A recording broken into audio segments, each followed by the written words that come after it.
बिस्मिल्लाहिर्रहमानिर्रहीम। Dear students, अस्सलाम वालेकुम। अल्लाह पाक से दुआ है कि मेरे प्यारे तमाम स्टूडेंट्स खैरियत से हों। 9th क्लास रिव्यू एक्सरसाइज 12 आज हम कंप्लीट सॉल्व करेंगे और इसके आज हम इम्पोर्टेंट क्वेश्चन आपको बताएंगे। रिव्यू एक्सरसाइज 12 की फ़र्स्ट क्वेश्चन जो है ये फिल इन द ब्लैंक्स हैं या पीछे से देख कर लेंगे। क्वेश्चन नंबर 2, 3, 4 और 5 ये इम्पोर्टेंट हैं, ये क्वेश्चन करेंगे। ठीक है जी। क्वेश्चन नंबर 2 देखें, इसकी स्टेटमेंट देखें जी। ये क्वेश्चन है और ये इसकी डायग्राम है। क्वेश्चन देखें, if C D is right bisector, C D हमारे पास राइट बाइसेक्टर है of line segment A B का सी डी एक राइट बाइसेक्टर है। राइट बाइसेक्टर मीन ये 90 का एंगल बनेगा, यहाँ पर बनाएगी। ठीक है जी। ये जो बाइसेक्टर है यानी कि ये जो सी डी लाइन है राइट बाइसेक्टर, ये यहाँ 90 का एंगल बनाएगी।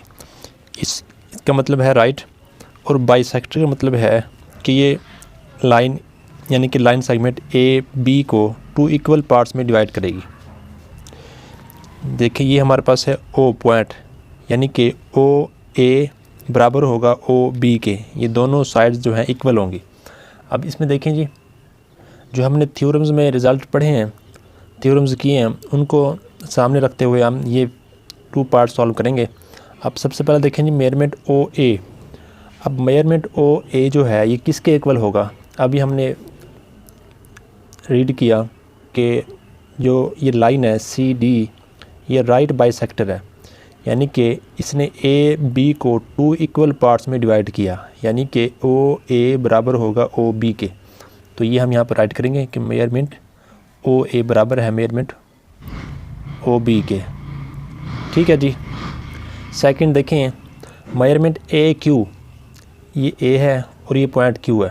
अब पॉइंट क्यू आप गौर करें, पॉइंट क्यू जो है ये राइट बाइसेक्टर, जो ये राइट बाइसेक्टर है सी डी, इस पर मौजूद है। और हम ये थ्योरम नंबर 1 में ये आपके सामने है, पढ़ चुके हैं कि any point on the right bisector of a line segment is equidistance from it's and point. यानी कि अब ये देखें सी डी पर ये क्यू मौजूद है और सी डी हमारे पास है राइट बाइसेक्टर। राइट बाइसेक्टर पर जो पॉइंट होगा वो लाइन सेगमेंट के दोनों एंड पॉइंट यानी कि ए और बी, इन दोनों से इक्वी डिस्टेंस होगा, यानी कि ए क्यू बराबर होगा बी क्यू के। तो हम ये राइट करेंगे मेजरमेंट ए क्यू बराबर है बी क्यू के। ठीक है जी। क्वेश्चन नंबर 2 सॉल्व हुआ। क्वेश्चन नंबर देखिए जी 3। क्वेश्चन नंबर 3 में जो है सिंपल 2 डेफिनेशंस हैं और मैं ये थ्योरम से पहले करवा चुका हूँ। यहाँ पर देख लीजिए, रिवीजन कर लेते हैं। Bisector of a line segment, bisector of a line segment में बाइसेक्टर जो है वो लाइन को 2 इक्वल पार्ट्स में डिवाइड करता है। और bisector of a angle, bisector of an angle में बाइसेक्टर एंगल्स को 2 इक्वल पार्ट्स में डिवाइड करता है। ठीक है जी। लाइन सेगमेंट में लाइन सेगमेंट को 2 इक्वल पार्ट्स में डिवाइड करेगा और बाइसेक्टर ऑफ एंगल में एंगल को 2 इक्वल पार्ट्स में डिवाइड करेगा। क्वेश्चन नंबर 4 देखें जी। क्वेश्चन नंबर 4 की स्टेटमेंट देखें, if the given triangle A B C is equilateral triangle. Equilateral triangle ऐसी ट्राइंगल कि जिसमें तमाम साइड्स और तमाम एंगल जो हों वो इक्वल हों। ए डी इज़, अब इसमें जो है ए डी, ए आपके सामने ये है और डी आपके सामने ये है। A D is bisector of angle A, यानी कि ए डी ने एंगल ए को 2 इक्वल पार्ट्स में डिवाइड किया, यानी कि एक्स नॉट और वाई नॉट इक्वल है। Then find the value of unknown X naught, Y naught, G naught. तो हमने ये वैल्यूज़ फाइंड करनी है। तो सबसे पहले हमें ये पता होना चाहिए कि इक्विलेटरल ट्राइंगल में आप यहाँ राइट करें इन equilateral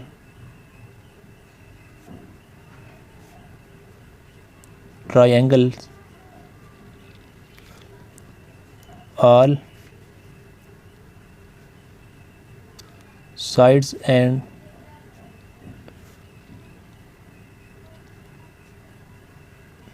angles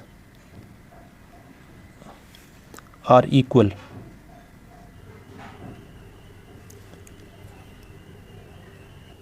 and each angle is 60 degree, और हर एंगल 60 डिग्री का होता है। ठीक है जी, ये स्टेटमेंट आपके सामने हो। अब यहाँ पर देखिए हमने जो है x0, y0 और z0 की वैल्यू फाइंड करनी है। तो पहले हम z0 की वैल्यू फाइंड कर लेते हैं क्योंकि ये सिंगल है। अब क्योंकि ये हमारे पास एक एंगल है, measurement angle B is equal to z0, और ये एक एंगल है इक्विलेटरल ट्रायंगल का, और हम ये राइट कर चुके हैं कि इक्विलेटरल ट्रायंगल का हर एंगल 60 का होता है। तो इसकी वैल्यू तो हमारे पास 60 आ जाएगी। ठीक है जी, यानी कि z0 is equal to 60 degree. ये हमने z0 की वैल्यू फाइंड कर ली है। और इसके बाद देखें x0 और y0 की वैल्यू के लिए यहाँ पर एक बात की गई है कि AD is bisector of angle A, कि जो हमारे पास AD है ये बाइसेक्टर है एंगल A का, यानी कि इसने एंगल A को इक्वल पार्ट्स में डिवाइड किया। यानी कि आप यहाँ पर राइट कर देंगे यही चीज़ कि AD is bisector of angle A। ठीक है जी, कि AD ने एंगल A को बाइसेक्ट किया है, यानी कि ये AD एक एंगल बाइसेक्टर है। तो इसका रिज़ल्ट हम क्या राइट करेंगे कि x0 is equal to y0, यानी कि मेजरमेंट एंगल A जो है ये x0 प्लस y0 के इक्वल है। ठीक है, ये इन दोनों के सम के इक्वल है। अब मेजरमेंट एंगल A जो है ये है 60 डिग्री। हम ये राइट कर चुके हैं कि हर एंगल 60 का होता है, जबकि अब यहाँ पर आपकी मर्ज़ी है कि x की जगह पर y0 पुट कर दें या y की जगह पर x0 पुट कर दें। आप कोई एक वैल्यू पुट कर दें। अब यहाँ पर देखें जी y है, चले हम y की जगह पर ये x पुट कर देते हैं। इस रिज़ल्ट के मुताबिक हमने वैल्यू पुट की। ठीक है जी, तो इस तरीके से हमारे पास 60 डिग्री ये 2x0 के इक्वल होगा। इस तरीके से हम इसको मज़ीद सॉल्व करते हैं तो 60 डिग्री, अब ये 2 यहाँ मल्टीप्लाई हो रहा है, यहाँ जाकर डिवाइड होगा x0, और इस तरीके से कटिंग करेंगे तो x0 is equal to 30 degree. x0 की वैल्यू आ गई है। अगर आप यहाँ पर हमने यहाँ पर फ़िलहाल जो है वो y0 की वैल्यू पुट की थी, y0 की जगह पर हमने, क्योंकि दोनों इक्वल हैं तो इसलिए हमने y0 की जगह पर x0 पुट किया। आप यहाँ पर अगर x0 की जगह पर y0 पुट करें तो यहाँ पर y की वैल्यू आएगी। बस यही सिंपल फ़र्क होगा। अब देखें जी x0 जो है ये y0 के इक्वल है, तो अगर x0 30 है तो y0 भी 30 डिग्री है। तो यही चीज़ें हमने फाइंड करना थी, x0, y0 और z0 की वैल्यू। उम्मीद है आपको क्वेश्चन समझ आ गया होगा।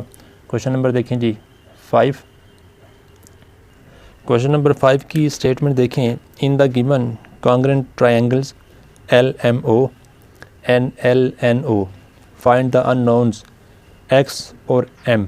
ये दो ट्रायंगल्स हमारे सामने हैं और ये कहा गया है कि दोनों कॉन्ग्रुएंट हैं, यानी कि दोनों बराबर हैं। कॉन्ग्रुएंट मीन इसकी करस्पॉन्डिंग साइड, इसकी तमाम करस्पॉन्डिंग साइड्स के इक्वल है, और करस्पॉन्डिंग एंगल्स के इक्वल है। ठीक है जी, तो ये चीज़ हमने सामने रखते हुए कि दोनों ट्रायंगल जो है वो कॉन्ग्रुएंट है। सबसे पहले हम ये राइट करेंगे कि ट्रायंगल LMO ये कॉन्ग्रुएंट है ट्रायंगल LNO के। ठीक है जी, तो अगर ये कॉन्ग्रुएंट है तो इस ट्रायंगल की ये साइड जो कि हाइपोटेन्यूस है, इसकी करस्पॉन्डिंग ये साइड जो कि ये भी सेकंड ट्रायंगल की हाइपोटेन्यूस है, तो ये दोनों आपस में इक्वल होंगी। अगर ये दोनों ट्रायंगल्स कॉन्ग्रुएंट हैं तो इसकी ये साइड इस एंगल की इस साइड के इक्वल होगी। यानी कि आप राइट करें कि मेजरमेंट LM ये इक्वल होगा मेजरमेंट LN के। अब इनकी वैल्यूज़ पुट करें। LM जो है ये 2x प्लस 6 के इक्वल है, और मेजरमेंट LN जो है ये 18 है। हमने क्योंकि अननोन यानी कि x की वैल्यू फाइंड करनी है तो 2x यहीं रहने देंगे और 6 को आप राइट साइड पर लेकर जाएंगे 18 माइनस 6 हो जाएगा। तो इस तरीके से हमारे पास 2x is equal to 18 minus 6 12। मज़ीद आप सॉल्व करेंगे तो 2 यहाँ मल्टीप्लाई हो रहा है तो राइट साइड पर जाकर डिवाइड होगा, तो हमारे पास x की वैल्यू आ जाएगी 6। जब कटिंग करेंगे कि 2 1 ज़ा 2, 2 6 ज़ा 12, तो x इज़ इक्वल टू 6। ठीक है जी। इसके साथ अब इस ट्रायंगल की यानी कि ट्रायंगल LMO की जो साइड OM है, ये ट्रायंगल LNO की जो साइड ON है ये इसके इक्वल है। तो आप यहाँ पर राइट कर लें पहले कि मेजरमेंट MO ये इक्वल है मेजरमेंट NO लिखें या ON लिखें, एक ही बात है।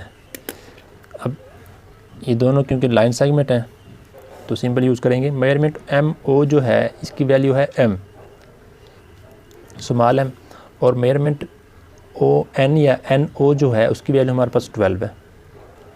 तो ये डायरेक्ट हमारे पास M की वैल्यू आ गई है। ये चीज़ हमने फाइंड करना थी। उम्मीद है क्वेश्चन 5 भी आपको समझ आ गया होगा। क्वेश्चन नंबर 6 हम रिवीजन में करेंगे, ये वो इम्पोर्टेंट नहीं है, ये इम्पोर्टेंट थे, आपके एग्ज़ाम कंटिन्यू है तो इसलिए ये जल्दी में लेक्चर रिकॉर्ड किया। अस्सलाम वालेकुम। अगर लेक्चर आपको अच्छा लगा है लाइक और शेयर करें अपने फेलोज़ के साथ।